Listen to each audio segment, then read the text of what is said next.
everyone, if you like my channel, don't forget to subscribe. How are you, boys? Fine. This is quite some country you have here. We like it well enough. Hoagie McIntosh, at your service. Lee Gray. This is my deputy Archibald McGregor. It's good to meet you. You a Scot? Partly. The best part. Of course. Now, tell me, sir, what did the silly, fancy fop back there do? Nothing too terrible, I trust. He was accused of running a gold mining investment scam. Oh, no. I'm sure he wasn't. He is a magician. I know him. He's a fool, but he is not a bad fellow. Now, can we just... I wouldn't do that if I were you. Shit! The Anderson boys! I can't have more scandal! Well, allow us to help, my friend. Arthur, Chase wanted man. and take Archibald with you. Just what I signed up for. Come on, big guy. Perhaps we can discuss the foolish magician. Let's go after that train. And do not shoot them, you hear me? Come on, hurry. All right. Come on, we're losing them. Will you relax? We're not losing them. Hurry up, David. Faster, come on. What's your name, sir? Arthur Callahan. Faster, Mr. Callahan, please. My neck is on the line here. I get it. I'm doing my best. So what are these fellas wanted for? Looks like the son of a bitch is gonna make me. You sure I can't just shoot him? No, did I not say that? You said plenty. Look at you two. Get in closer. Get alongside that flat carriage. You think you can jump on there? Me? Why me? Because you ride like my grandmother. You are something else. You cop bastard! I didn't do nothing! That's enough! That's enough! Damn it!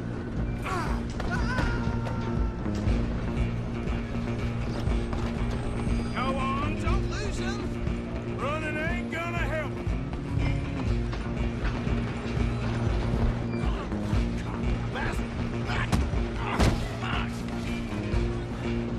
Damn bastard. Get the hell away from me.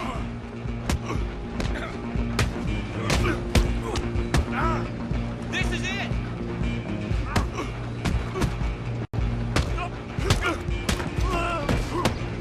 Go on, don't lose him. It's just us then, lawman. Come here. We need to bother. Let me go. Can't do that.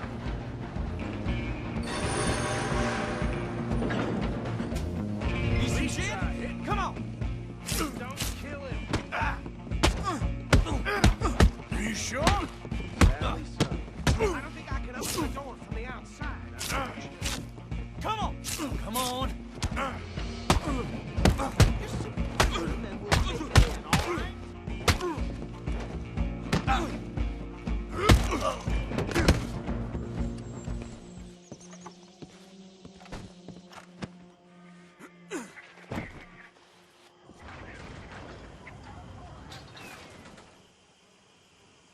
Bring him out here.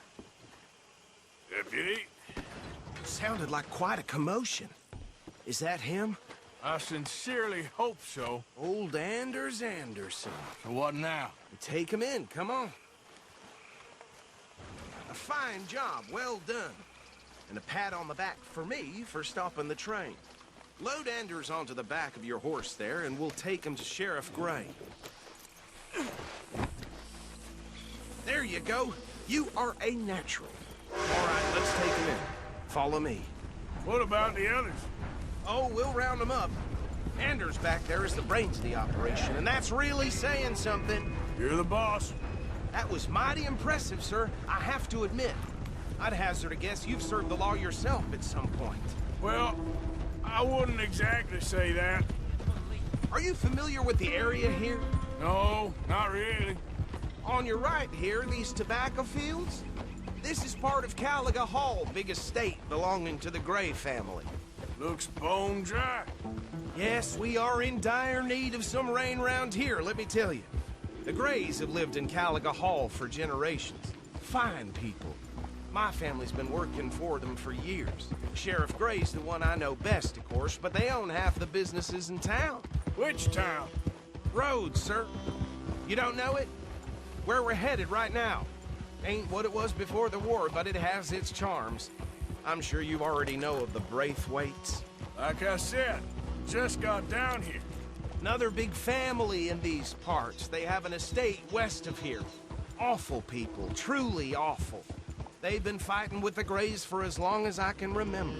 Sounds like quite the place you got here. Here we are. Welcome to Rhodes. Up there on your left is the Rhodes Parlor House. Very reputable saloon owned by the Gray family. We also have a general store, gunsmith, post office, train station, of course. What more do you need? Very little. Can you grab Anders off your horse and carry him in for me? Sooner you get him off your horse, sooner we can get him in a cell.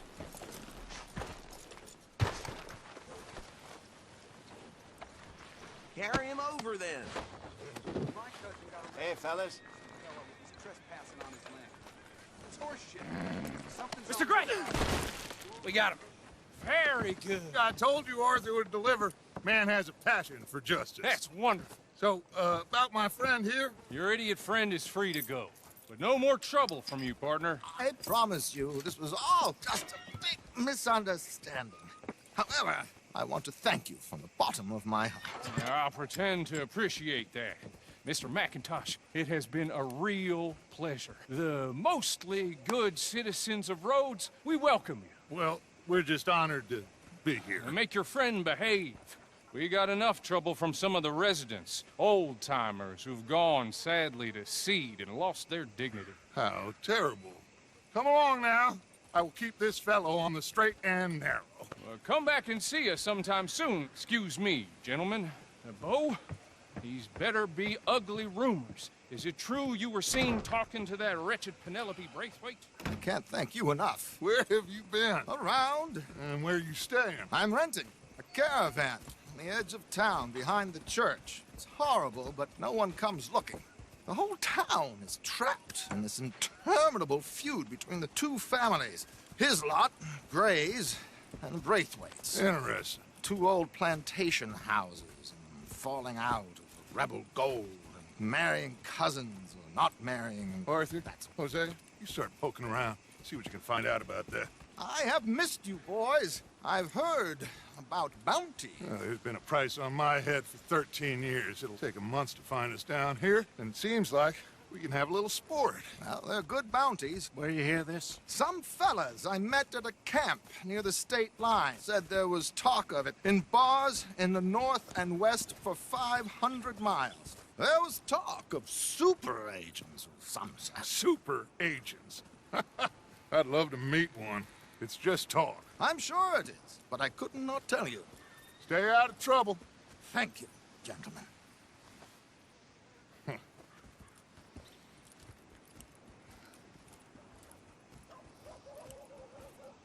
Okay, so these two plantation families. Arthur, you start sniffing around the Gray's place, see what the story is there. Yeah, I passed by it earlier with our friend, Archibald. Good. Hosea, you see what you can find out about these Braithwaites. All right. Thank you, Arthur. Quite a fishing trip. There's still time. I'm up for it. How about you, Arthur? Have you had enough of the chase for one day?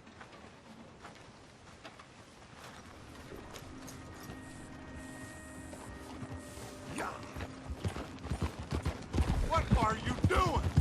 So how far is this creek? It's a bit of a ride still, and it's not a creek. It's the same lake we camped on, just a different part. It'll be worth it. I saw some big drum and sturgeon there. Should be rock bass, bluegills, perch, pickerel, too. It's a good spot. We'll see if you're as good at catching fish as you are at catching criminals, Arthur. Trelawney owes me for that. Trelawney owes everyone for something. but his information is good. Plus, we are now ingratiated with the local law. I'd say it was a worthwhile diversion all around.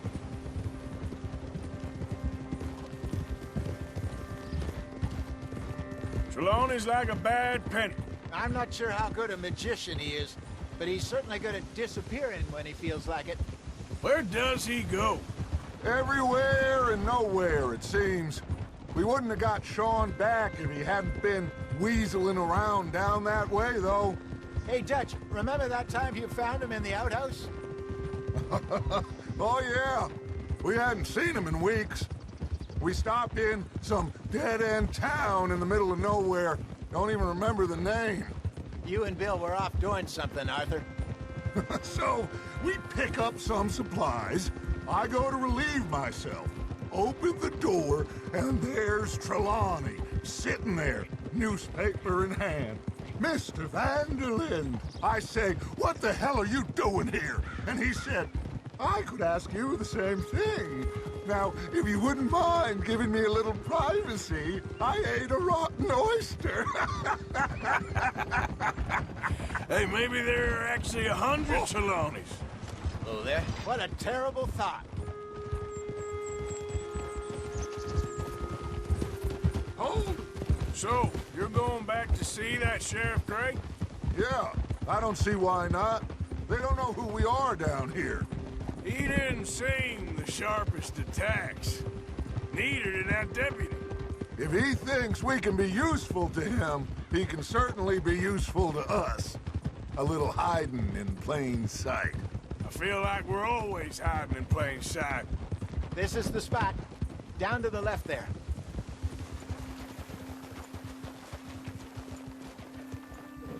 I'm sure nobody would mind if we borrowed one of these. Come on.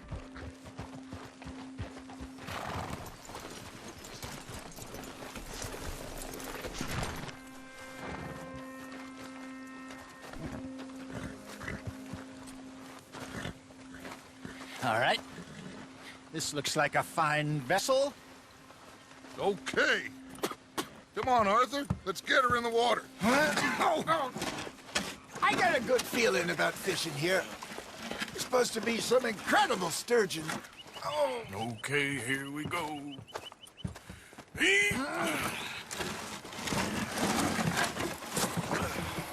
Let me row. You boys are too old for real labor no more. You're too dumb for anything else. You're still too quick for me, old man. I enjoy picking on children. Now take us to the deeper water and pray for good luck and stupid fish. But what about stupid luck and good fish? That'll do, too. Head towards the middle of the lake.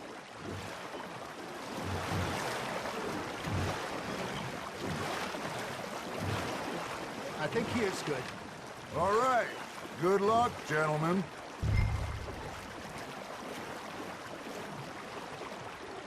Where's your rod, Arthur? Should really come here at dawn or dusk. That's when you catch the best fish. We should use a lake lure. That'll give us a much better chance to hooking something big like a sturgeon. What's wrong with a good old worm?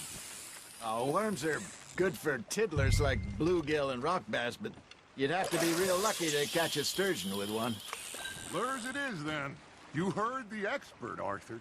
Let's bait up. Keep the lure moving slowly on the water so it looks like a little fish just asking to be eaten.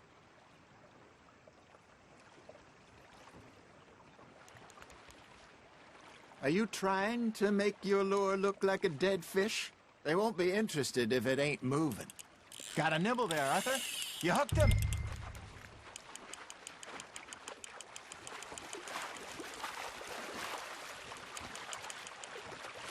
Hey, look at this beauty. There you go. Well done, Arthur. They can grow a lot bigger than that. Fella told me he once saw a monster lake sturgeon near the mouth of the river, just southwest of Saint Denis. 50-pounder, he reckoned. I would like to see that. You're getting the hang of this. Hey, Hosea, you remember that time we sent Arthur out fishing? He came back with 3 beautiful bass. Not this again. I don't think I do. Oh, yeah. You do. He was maybe 20. 21. Walked in all full of himself. We had a big feast. Toasted him all night. This was 15 years ago. Oh, I remember now. Then, the next week, Arthur and I are at the market, and Fishmonger calls out, "So how did you enjoy those bass?" Look, you can fish, or you can go drinking all day, rob someone, and buy some fish.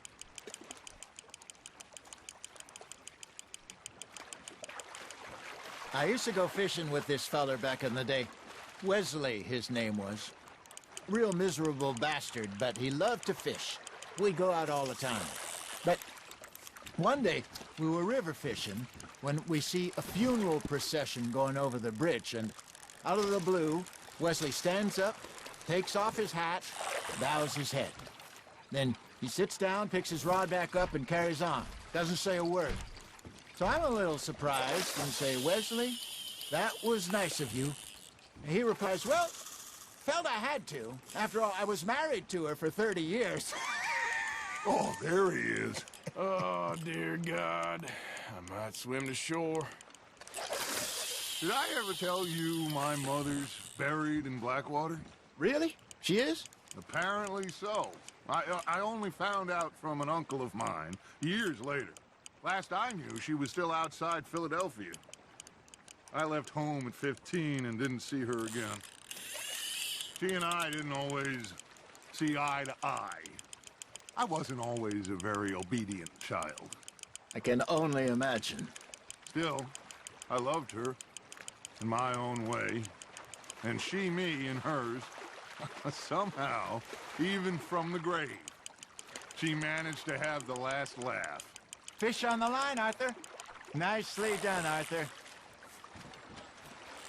Hey, I reckon we call it a day, fellas. Already? You ain't been chasing down outlaws.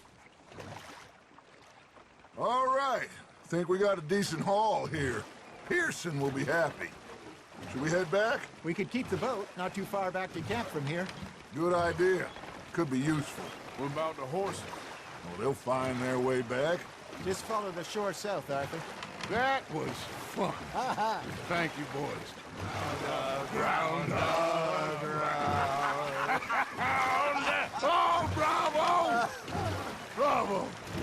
Well, you know, we should not let the folks back at camp think that we had too much fun.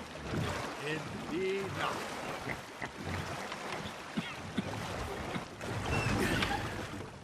All right. I think we're gonna be okay. I know. I always know.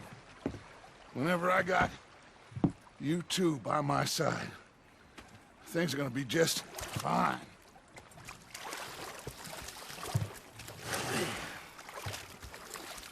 This place will be good for us.